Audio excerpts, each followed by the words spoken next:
लो, गोरूदा भी आ गया। गांव में कुल 4 ही टोटो हैं और आज चारों एक जगह खड़े हैं।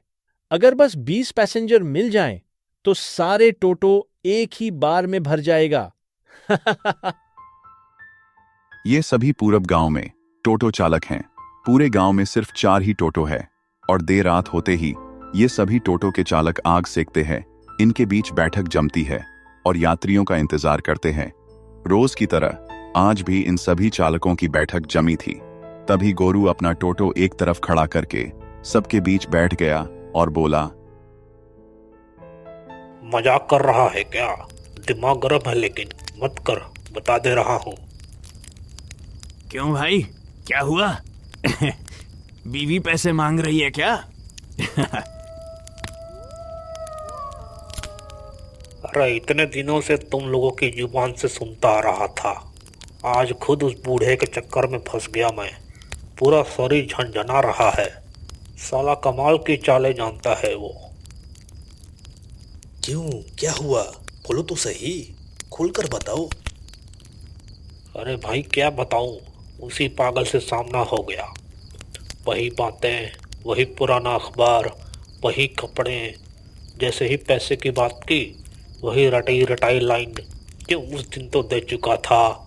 ऐसे पागल मैंने जिंदगी में नहीं देखा। अरे गोरू, उसी बूढ़े के चक्कर में पड़ गया। कब से बोल रहा था कि अनुभव लेना है, लो आज पूरा अनुभव मिल गया। वैसे ही ठीक से सवारी नहीं मिलते, ऊपर से ऐसे पागलों से सामना हो जाए तो दिमाग ही घूम जाता है। बड़ा रोमांचक लग रहा है। असल में हुआ क्या, जरा ठीक से बताओ ना। मुझे तो कुछ पता ही नहीं है इसके बारे में। तुझे पता होगा भी कैसे? टोटो छोड़कर घर में पड़े रहने से सड़क की पागल दुनिया तुझे कैसे दिखेगी? अरे छब्बू, चुप रहे तू। गोरू भाई, अब बताओ ना क्या हुआ था। बहुत जानने का मन कर रहा है। सब गोरू की तरफ देखने लगे। गोरू ने गहरी सांस ली और पूरी बात बताना शुरू किया। अरे हुआ क्या, 2 दिन पहले ससुर जी हमारे घर रहने आए थे। वैसे ही हालत खराब है, ऊपर से एक और पेट। आज दोपहर को मेरी बीवी ने अचानक कहा कि शाम होने से पहले उसे और उसके पापा को उसके मायके छोड़ आए। मैं खुश हो गया, कम से कम खर्चा तो बचेगा। तुम लोग जानते ही हो, मेरा ससुराल पश्चिम गांव के बिल्कुल आखिरी में है। उन्हें छोड़ते छोड़ते शाम हो गई। जैसे ही पश्चिम गांव से निकलकर बांस के पुल को पार किया, देखा एक बूढ़ा आदमी सड़क के किनारे खड़ा है। सोचा चलो आज सवारी मिल गई। मैंने आवाज दी, काका, ओ काका, इतनी ठंड में यहाँ क्यों खड़े हैं? टोटो में बैठ जाइए, छोड़ देता हूँ आपको। इतना सुनते ही वो बिना कुछ बोले टोटो में बैठ गया। फिर आगे क्या हुआ? अरे बताओ, रुक क्यों गए? बताओ ना, जल्दी बताओ। हाँ हाँ बता रहा हूँ, तू इतना छटपटा क्यों रहा है? थोड़ा आगे बढ़ने के बाद मैंने उनसे पूछा, अच्छा काका, आप कहाँ उतरेंगे? क्यों, कल ही तो बताया था। मैं चौंक गया। अरे ये आदमी तो अभी चढ़ा है। मैंने सोचा ठंड में बूढ़े का दिमाग खराब हो गया है। थोड़ा और आगे चलने के बाद बूढ़ा बोला, बस यहीं रोक दो। देखा कि पश्चिम गांव के मैदान के पास उतरना चाहता है। वहां आसपास कुछ भी नहीं है। मैंने सोचा ये आदमी वहां उतरकर करेगा क्या। खैर मुझे क्या, मैं पैसे लेकर निकल लूंगा, ऐसा मैं सोचा। बड़े बाबू 20 रुपए दीजिए, आपके 20 रुपए हो गए। क्यों, उस दिन तो दे चुका था। क्या, कब दिया? आप कौन है? मैं आपको जानता भी नहीं। तभी उसने जेब से एक पुराना अखबार निकाला और मेरे हाथों में पकड़ा दिया।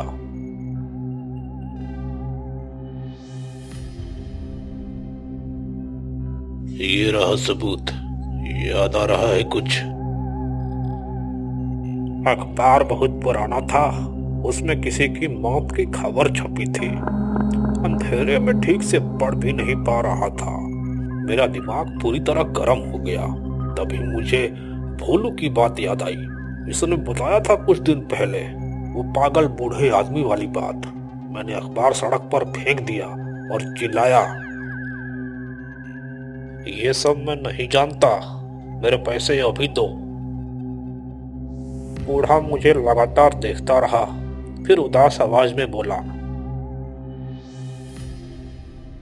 नहीं नहीं, तुम वो आदमी नहीं हो, फिर से गलती हो गई, माफ करो। मैं टोटो से उतरकर पीछे गया पैसे लेने के लिए। यकीन नहीं करोगे, मैंने पीछे मुड़कर देखा।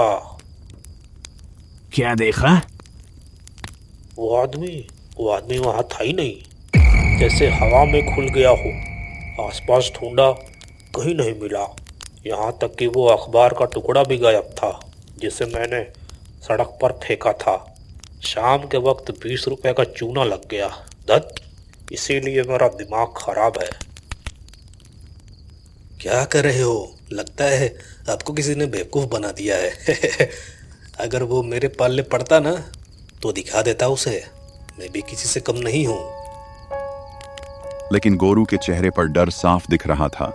ये सिर्फ चूना नहीं था, कुछ और था, कुछ डरावना।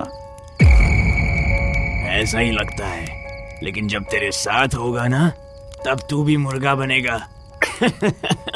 मैं तो चाहता हूँ बहुत जल्दी तू भी उसके पल्ले पड़े। चलो, मैं निकलता हूं। आज थोड़ा जल्दी घर जाऊंगा। अरे रुक झब्बू, आखिरी ट्रेन नहीं देखेगा क्या? अगर मिल भी गया तो बस एक ही पैसेंजर मिलेगा। ये चारों टोटो खड़े करके क्या होगा? चल झब्बू, मैं भी चलूंगा। आज ठंड कुछ ज्यादा ही पड़ रही है, घर में बीवी भी नहीं है।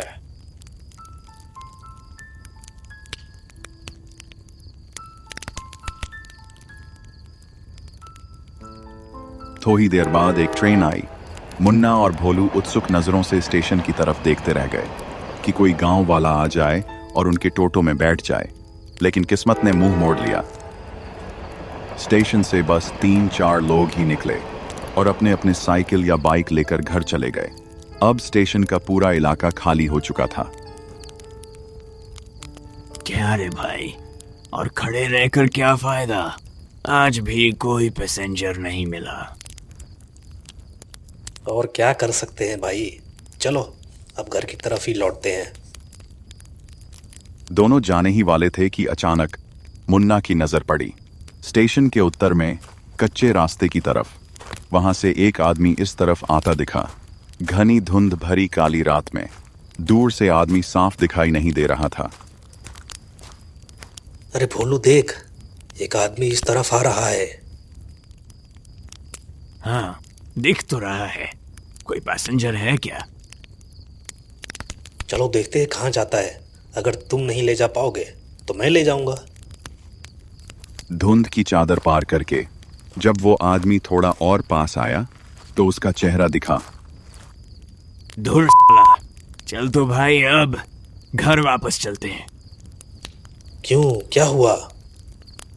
अरे इसी की तो बात कर रहा था गोरू शाम को। यही है वो पागल, तुम जानते नहीं। अब देख लो, अब आएगा और हमें पकड़ लेगा। इससे अच्छा है घर लौट चलें, ठंड भी बहुत तेज है। अरे रुक जाओ भाई, देखने तो दो कहाँ जाता है। जहाँ भी जाएगा वहीं उतार कर आज रात पैसे वसूल कर लूंगा। ठंडी रात है, आसपास कोई गाड़ी भी नहीं है। 100 रुपए भी मांगूंगा तो वो दे देगा। अरे वो पूरा का पूरा पागल है, उसके पास कोई पैसा नहीं है। और तुम पैसे लोगे उससे पहले ही देखना, वो हवा में गायब हो जाएगा। गोरू ने क्या कहा था, सुना नहीं?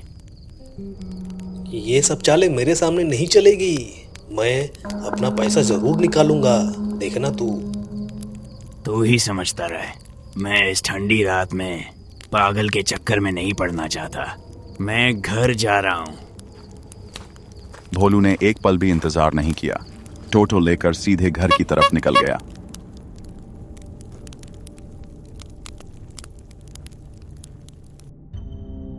आखिरी धुआं आसमान में उड़ रहा था। अब टोटो स्टैंड पूरी तरह खाली था।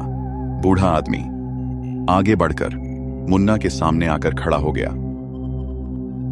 उसके चेहरे पर एक अजीब सी संतोष भरी मुस्कान थी, जैसे कोई बहुत पुरानी खोई हुई चीज मिल गई हो। और उधर मुन्ना सोच रहा था, इसे कहीं देखा है लेकिन याद नहीं आ रहा। कोई बात नहीं, जहां भी देखा हो आज तो इससे पैसे निकालने ही है मुझे। दिन भर कुछ नहीं हुआ मेरा। कहिए कहाँ जाना है? इतने जल्दी भूल गए? अरे ये तो पूरा पागल लग रहा है। मैं क्या भूल गया? इतना सोचने से कोई फायदा नहीं है। जल्दी से इसे छोड़ देता हूँ और घर भागूंगा। नहीं नहीं काका, मुझे याद नहीं आ रहा है। आप कहाँ जाना चाहते हैं बताइए, अभी छोड़ देता हूँ। अच्छा है, पश्चिम गांव चलो। वहां गए बिना काम नहीं चलेगा। वहीं तुम्हें सब कुछ याद आ जाएगा। बूढ़े की अजीब बातें सुनकर मुन्ना गहरी सोच में पड़ गया। थोड़ा डर भी लग रहा था, लेकिन आज बिना पैसे लिए नहीं जाएगा, वरना बीवी को मुंह दिखाना मुश्किल हो जाएगा। देखिए काका, पश्चिम गांव तो काफी दूर है, थोड़ा ज्यादा पैसा लगेगा। मिल जाएगा, चलो।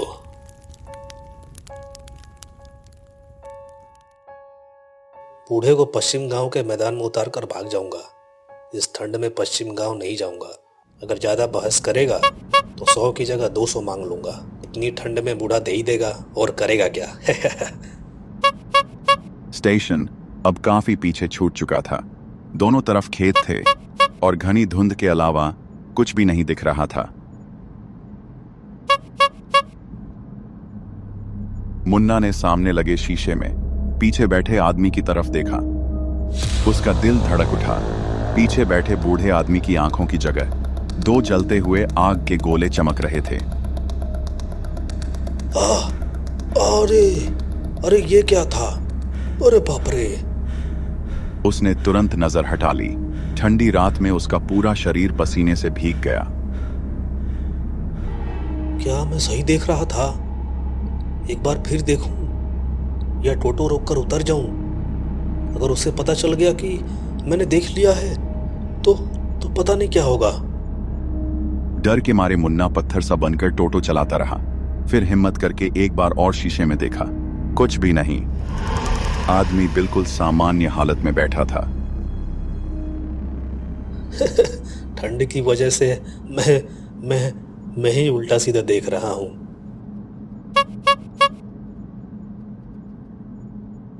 आगे सिर्फ धुंध ही धुंध थी।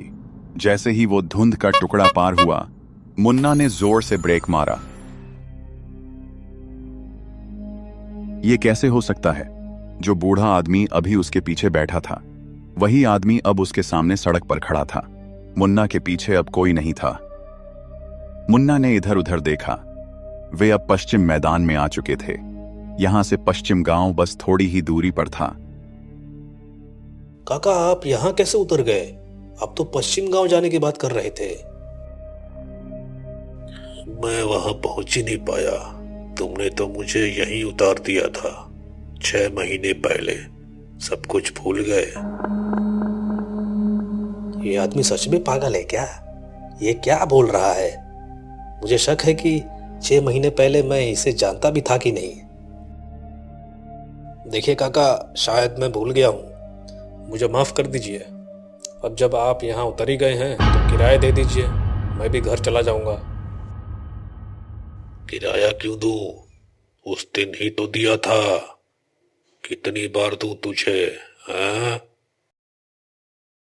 अब मुन्ना का दिमाग पूरी तरह गर्म हो गया। वो एक छलांग में टोटो से नीचे उतरा और बूढ़े के सामने जा खड़ा हुआ। देख बूढ़े, तू बहुत ज्यादा कर रहा है। मैंने दूसरे टोटो वालों से सब सुना है। ये मत समझ कि मैं सबकी तरह डर कर भाग जाऊंगा। मैं वैसा नहीं हूं। पैसे कैसे निकलवाने हैं मैं जानता हूं। ये मुझे अच्छे से आता है। चुपचाप 100 रुपए निकाल दे, वरना मुझसे बुरा कोई नहीं होगा। उस दिन ही तो दिए थे, तुम्हें याद नहीं आ रहा है ना? ये देखो, इस कागज को पहचानते हो? मुन्ना ने देखा, बूढ़ा एक बहुत पुराना अखबार का टुकड़ा दिखा रहा है। उसमें 6 महीने पहले की एक खबर छपी थी। लिखा था, पश्चिम गांव के मैदान में रेड लाइन के पास ठंडी सुबह एक लाश मिली थी। शरीर को सियारों ने नोच खाया था। नाम पढ़ते ही मुन्ना को सब कुछ याद आ गया। नाम था मदन लाल। कभी कभी शहर से अपने गांव आया करता था। लोग उसे मदन बाबू कहते थे। अब मुन्ना उसे पहचान चुका था। जिस सुबह उसकी लाश मिली थी, उससे ठीक एक रात पहले यहीं इसी जगह पर मुन्ना ही उसे जबरदस्ती उतारकर 100 रुपए लेकर भाग गया था। एक असहाय बूढ़े आदमी को इस सुनसान जगह पर छोड़ते समय उसका सीना एक बार भी नहीं कांपा था। लेकिन आज ये यहां कैसे आ गया? ये तो 6 महीने पहले मर चुका है। अचानक मुन्ना के सिर में तेज दर्द उठने लगा, जैसे किसी ने उसके बालों की एक मुट्ठी जोर से पकड़ ली हो। मुन्ना और बूढ़े आदमी की तरफ नजर उठाई। जो उसने देखा वो बेहद डरावना था। क्या रे हरामजादे, अब सब याद आ गया? उस दिन ही तो पैसे दिए थे तुझे। अब क्या दूं? अब मैं इंसान हूँ क्या? मैं तुझे पैसे दूं?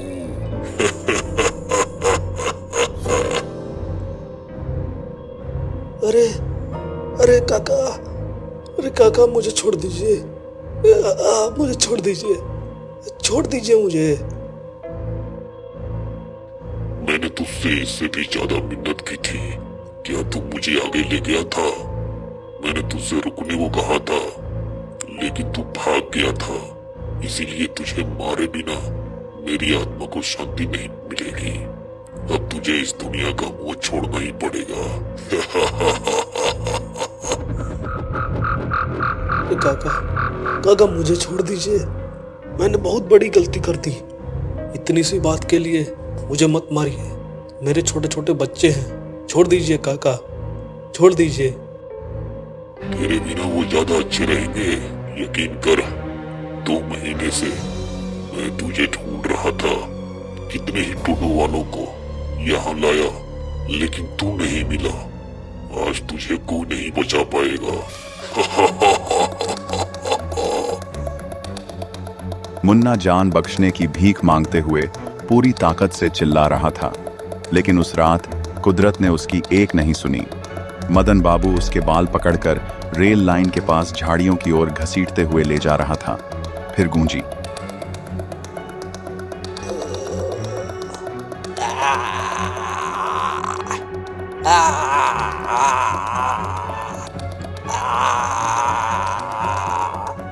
ठीक इसी तरह उस रात सियारों ने मुझे नोच नोच कर खाया था। अब देख कैसा लगता है। देख देख।